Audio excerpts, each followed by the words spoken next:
Hello guys, a very warm welcome to this video. Let's begin today's class.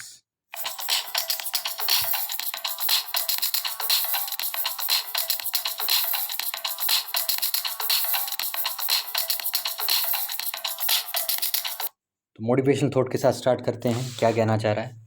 कभी भी मत ये कहिएगा कि आपके पास इनफ टाइम नहीं है, क्योंकि जितने भी महान लोग हुए हैं, Helen Keller, Pasteur, Mother Teresa, Leonardo da Vinci, Thomas Jefferson and Albert Einstein, इन सब के पास भी उतना ही टाइम था जितना आपके पास टाइम है। और एक हिंदी थॉट भी देखते हैं। जीवन की हर समस्या ट्रैफिक की लाल बत्ती की तरह होती है। यदि हम थोड़ी सी देर प्रतीक्षा करें तो हरी हो जाएगी। धैर्य रखें, प्रयास करें, समय ज़रूर बदलता है। तो चलिए पहली न्यूज़ की तरफ बढ़ते हैं। इंडियन कोस्ट गार्ड शिप वज्र, इसको हाल फिलहाल में कोस्ट गार्ड को दिया गया है और ये चौथी कोस्ट गार्ड शिप है जिसकी लंबाई 98 मीटर की है। इसको हैंड ओवर किया गया है chief of defence staff Bipin Rawat के द्वारा कोस्ट गार्ड को।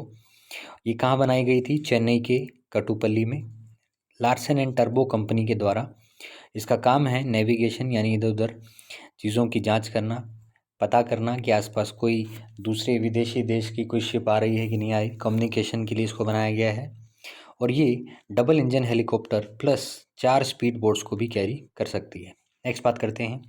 ट्रैफिक जैम लग गया है सुएज़ कैनाल में। ये क्या है भाई? हुआ क्या, एक कार्गो शिप थी जो ख़राब मौसम के कारण सुएज़ कैनाल में अटक गई। सुएज़ कैनाल क्या है? ये एक आर्टिफिशियल कैनाल है, नहर है जिसको बनाया गया है और ये अफ्रीका और एशिया के बीच में कनेक्शन या सेपरेट कह सकते हैं हम उसको करती है। कब बनाया गया था? 1869 में इसको बनाया गया था और इसके राइट हैंड साइड में, सुएज़ कैनाल के राइट हैंड साइड में सनाई पेनिनसुला पड़ता है और ये इजिप्ट के हिस्से में आती है। इजिप्ट की बात करें तो कैपिटल कैरो है और ये कौन सी नदी के किनारे है ये भी पूछा जाता है। तो इजिप्ट की बात की जाए तो कैरो, ये जो गिफ्ट ऑफ नाइल है इसको हम कैरो कहते हैं। तो नाइल नदी के किनारे पर ये बसा हुआ है, इसलिए इसको गिफ्ट ऑफ नाइल कहा जाता है। नेक्स्ट हम बात करें कनेक्ट मेडिटेरियन सी और रेड सी, यानी कि मेडिटेरियन भूमध्य सागर और रेड सी यानी लाल सागर, इन दोनों को कनेक्ट करती है सुएज़ कैनाल।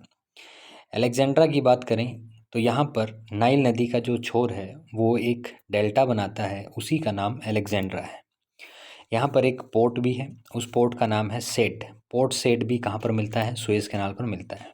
चलिए अन्य देशों की बात कर लेते हैं, इंपॉर्टेंट स्टेट्स की।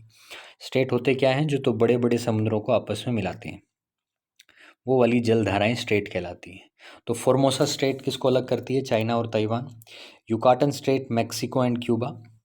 होमरूज स्टेट ईरान एंड ओमान। और होमरूज स्टेट पर्शियन गल्फ और ओमान गल्फ को मिलाती है। अभी मैप में आपको दिखाता हूँ। पाक स्टेट सभी को पता है, इंडिया एंड श्रीलंका के बीच में है। मन्नार की जो खाड़ी है उसको बंगाल की खाड़ी से जोड़ती है। देखिए आपको दिखाता हूँ मैं, ये देखिए सुएज़ कैनाल दिख रहा होगा आपको। यहाँ पर अलेक्जेंड्रा भी दिख रहा है, ये डेल्टा है नील नदी का। पोर्ट सेड, यहाँ पर एक पोर्ट है जो नील नदी इस पे सुएज़ कैनाल पे बसा हुआ है। मेडिटेरियन सी है, ये रेड सी, दोनों को कनेक्ट कर रही है। और जो स्टार पे आपको दिख रहा है ये आपका वो पेनिनसुला है जिसकी मैं बात कर रहा था। चलिए आगे बढ़ते हैं। पीएम मोदी आज बांग्लादेश में गए हैं। 26 मार्च को बांग्लादेश के इंडिपेंडेंस डे के सेलिब्रेशन के अंदर। आखिरी बार वो 2015 में गए थे। ये शेख हसीना से मिलेंगे जो कि पीएम है बांग्लादेश की, और वो पार्टिसिपेट करेंगी वहाँ की नेशनल परेड में। बंगला बंधु एंड बापू नाम का एक एग्जीबिशन भी इनागुरेट करेंगे पीएम मोदी। तो ध्यान रखना, बंगला बंधु एंड बापू, ये 2 एग्जीबिशन हैं वहाँ पर इनागुरेट करेंगे।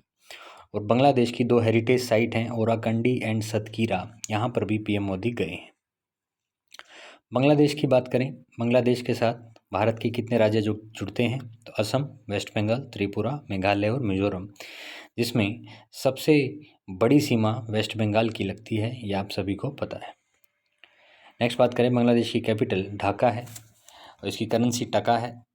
ढाका के अंदर बिम्स्टेक का हेडक्वार्टर है, प्लस जो शार्क नामक ऑर्गेनाइजेशन है उसका निर्माण भी ढाका में ही हुआ था।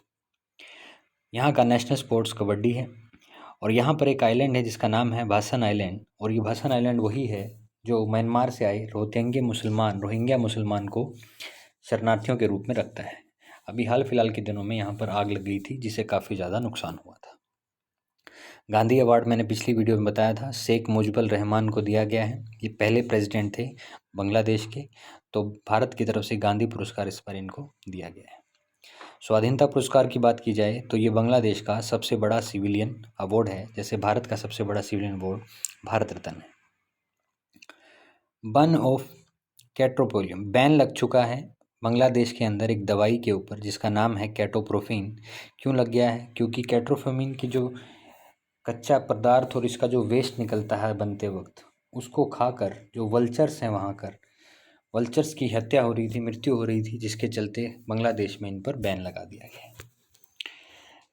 कैरेट की बात की जाए, न्यूज़ में था तो कैरेट यूएसए और बांग्लादेश के बीच होने वाली एक्सरसाइज है। भारत और बांग्लादेश में कौन सी होती हैं? संप्रीति, बोंगो सागर और कॉर्बेट एक्सरसाइज। ध्यान रखना है, बीएससी, पीएससी से आप इसको याद रख सकते हैं। बोंगो, संप्रीति और कॉर्बेट। बीएससी करने कहाँ जाएंगे? बांग्लादेश में जाएंगे, ऐसे आप याद कर सकते हैं।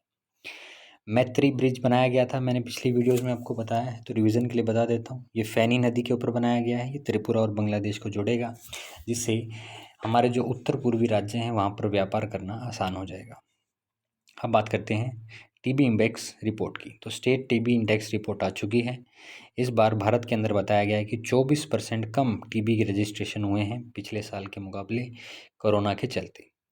लक्षद्वीप को टीबी फ्री डिक्लेयर कर दिया गया है यूनियन टेरिटरी के रूप में। और बेस्ट परफॉर्मेंस जो टीबी रिकवरी में दिया है वो हिमाचल प्रदेश ने दिया है, ये इंडेक्स की रिपोर्ट कहती है। हर साल भारत के अंदर 18 लाख लोग टीबी से संक्रमित होते हैं, जो कि पूरे वर्ल्ड का 30% है। टारगेट है इंडिया का कि 2025 तक टीबी को समाप्त करना है। देखते हैं कैसे होता है। और भारत ने इसके चलते कई स्कीम भी चला रखी हैं, जिनमें से एक है निक्षय पोषण स्कीम। इसके चलते क्या होगा? टीबी के पेशेंट्स को फाइनेंशियल हेल्प दी जाएगी गवर्नमेंट ऑफ इंडिया के द्वारा। प्लस एक और नारा दिया गया था 2019 में, टीबी हारेगा देश जीतेगा कैंपेन के रूप में। ये देखिए लक्षद्वीप है और जो आपका जम्मू कश्मीर का बडगाम है, ये पहले ऐसे बन चुके हैं भारत में जो टीबी फ्री हो चुके हैं। तो कुछ क्वेश्चन है, ज़रा देख लेते हैं। PM vision 5 trillion million economy का है 2025 तक, लेकिन मैंने पिछली वीडियो में बताया था ये 2032 तक आपका जा चुका है कि 5 ट्रिलियन आपकी जीडीपी होगी। टीबी को एलिमिनेट करना है 2025 तक। हर व्यक्ति को घर मिलेगा 2022 तक सपना है। फार्मर्स की इनकम डबल करनी है 2022 तक सपना है। सोलर पावर जनरेट करनी है 500 गीगावाट 2030 तक सपना है। हर घर में जल पहुंचेगा 2024 का सपना है। उत्कर्ष रोड हर जगह बन जाएंगी 2022 का सपना है। और क्लीन ड्रिंकिंग वाटर सबको मिलेगा 2024। तो घर से वाटर आपको दोनों याद रखनी है। और जीरो रोड एक्सीडेंट हमने करने हैं, ये 2030 का सपना है। तो कुछ एम है जो आपको याद रखने हैं। इंटरनेशनल इंटेलेक्चुअल प्रॉपर्टी इंडेक्स की रिपोर्ट भी आ चुकी है 2021 की है। इसमें भारत का रैंक है 40। तो ये किस बेस पे दी गई है? कॉपीराइट और ट्रेडमार्क। ट्रेडमार्क आपके जो हॉलमार्क वगैरह होते हैं गोल्ड पे, उसी की तरह ट्रेडमार्क होता है। इसका 9th एडिशन इस बार पेश किया गया। कौन लेकर आता है? IIP report. तो चैम्बर ऑफ कॉमर्स जो यूएसए के अंदर है वो लेकर आता है।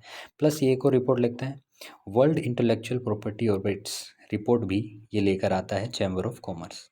तो पहली पोजीशन यूएसए, दूसरी यूनाइटेड किंगडम, तीसरी आपकी जर्मनी। और लास्ट टाइम इंडिया की रैंक थी 36, इस बार कितनी है आपकी? 40।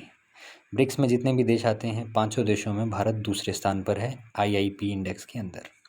तो कुछ और इंडेक्स देख लेते हैं। ग्लोबल क्लाइमेट रिस्क इंडेक्स कौन लेकर आता है? जर्मन बोझ। इसमें जापान फर्स्ट रहा इस बार।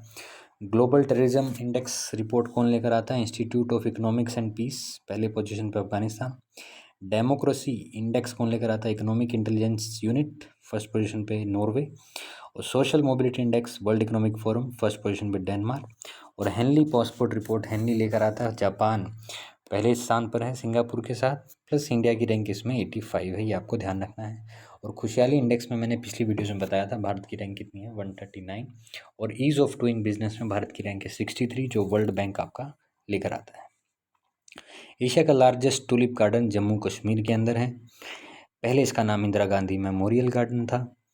ये जबरवन हिल्स के पास पड़ता है। जबरवन सामने आप देख सकते हैं, फोटो में हिल्स दिख रही हैं। और इसी के जबरवन हिल्स के बगल में डल झील भी आपको मिलेगी। जम्मू कश्मीर का जिक्र आया तो कुछ बात कर लेते हैं। जम्मू कश्मीर में मिल्क ATM शुरू किया था पुलवामा में। महाशिवरात्रि के दिन हैरात फेस्टिवल मनाया गया था। और खेलो इंडिया का जो तीसरा एडिशन है वो भी यहीं पर है। और इग्लू कैफ़े जो गुलमर्ग में बना है वो भी ग्रीन आइसलैंड की तर्ज पर बनाया गया है, वो भी गुलमर्ग में आपको मिलेगा। श्रीनगर की बात करें तो इसकी समर कैपिटल है, जम्मू इसकी विंटर कैपिटल है। और 2019 में पूरे जम्मू कश्मीर स्टेट को 2 यूनियन टेरिटरीज में बता दिया गया था, JNK एंड आपका लद्दाख। नेक्स्ट हम बात करते हैं छत्रसाल कन्वेंशन सेंटर खजुराहो। ये अनाउंसमेंट की है टूरिज़्म मिनिस्टर ने, जिनका नाम है प्रहलाद पटेल। खजुराहो टेम्पल पर यहाँ पर टूरिज़्म को बढ़ाने के लिए इन टेम्पल्स पर जाकर मिनिस्टर ने अनाउंसमेंट की है। तो खजुराहो टेम्पल का जिक्र आता है तो ये कहाँ पर है? छतरपुर मध्य प्रदेश। सैंडस्टोन से बने हुए हैं। यहाँ पर कुल 85 टेम्पल हैं जो हिंदू और जैन धर्म को दिखाते हैं। बनाया किसने था? चंडेला रूल्स। और प्रहलाद पटेल के द्वारा यहाँ पर माइस रोड शो नामक एक स्कीम भी लॉन्च की। माइस का मतलब है meeting, initiative, conference and exhibition. इन चारों तरीक़ों का यूज़ करके हम मध्य प्रदेश में टूरिज़्म को बढ़ाएंगे, प्लस अन्य राज्यों में भी इसको बढ़ाना है।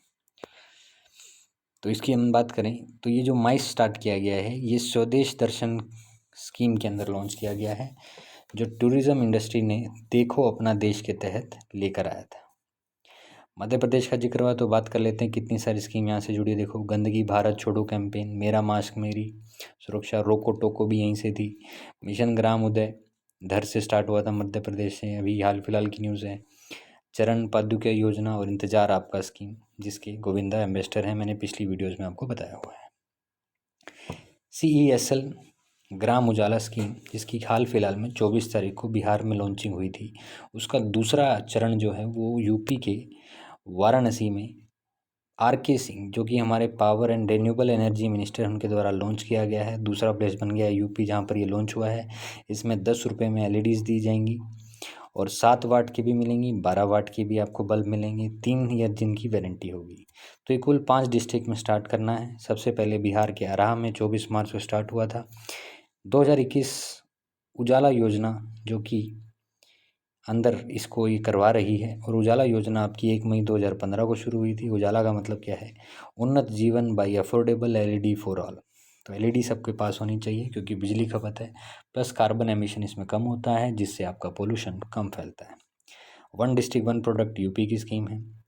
योगासन included in Khelo India, yoga आसन खेलो इंडिया में इंक्लूड किया गया है इस बार के एडिशन में। जो इस बार का एडिशन है वो आपका चौथा एडिशन है, जो हरियाणा के पंचकुला में होगा, और पहला एडिशन आपका दिल्ली में हुआ था 2018 में। तो 21 योगा की बात है तो योगा डे 21 जून को मनाया जाता है। योगा सिटी भारत में ऋषिकेश को माना जाता है। और 4 अन्य गेम हैं, जो टोटल गेम है वो इस बार ऐड किए गए, जिनमें एक योगासन है, दूसरा गटका जो पंजाब का गेम है, कलारीपट्टू जो केरल का गेम है, थंगटा जो मणिपुर का गेम है, और मल्लापक्कम मध्य प्रदेश और महाराष्ट्र का गेम है। तो ये 4 अलग हैं और योगासन अलग है। तो कुल 5 गेम इस बार ऐड किए गए हैं खेलो इंडिया के अंदर। व्यास सम्मान 2020 की अनाउंसमेंट हो चुकी है और इस बार इसका 31st एडिशन मनाया जाएगा। इसका पहली स्टार्ट 1991 में की गई थी के बिरला इंस्टीट्यूट के द्वारा। ये हिंदी साहित्य के वर्ग में दिया जाता है और इस बार 2020 का मिला है प्रोफेसर शरद पागरे को, जिन्होंने अपनी किताब लिखी है पाटलिपुत्र की साम्राज्ञी। उसके लिए इनको ये दिया गया है। 4 लाख रुपए से मिलते हैं और ये किताब है, देखिए, पाटलिपुत्र की साम्राज्ञी। तो नाम आपने याद रखना है, शरद पागरे को व्यास सम्मान हिंदी लिटरेचर में मिला है, के बिरला इंस्टीट्यूट इसको देता है। तो आज की करंट अफेयर यहीं पे समाप्त होती है। उम्मीद करता हूँ आपको अच्छी लगी होंगी। तो like and share and comment कीजिएगा। कल मिलते हैं अगली करंट अफेयर के साथ, तब तक टाटा बाय बाय।